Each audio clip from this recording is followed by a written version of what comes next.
ఇప్పుడు ఉన్నటువంటి రాజకీయ తీరు అస్సలు బాగలేదు.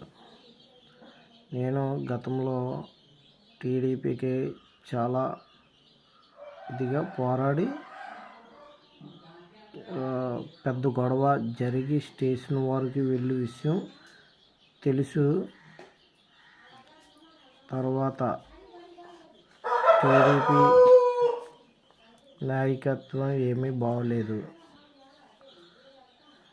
ఖచ్చితంగా ప్రభుత్వం మారుతుంది, గొడవలకి దారి తీస్తాయి. ఈ టీడీపీ వైఎస్ఆర్ మధ్య ప్రజలు ఖచ్చితంగా నలిగిపోతారు. ఈ పవన్ కళ్యాణ్, చంద్రబాబు నాయుడు గారు అస్సలు మీ తీరు బాగలేదు. మీరు మళ్ళీ గెలవాలంటే గెలవలేరు. నెక్స్ట్ వచ్చే పంచాయతీ ఎలక్షన్లో ఖచ్చితంగా వైఎస్ఆర్ఏ ప్రతి గ్రామంలో కనిపిస్తుంది.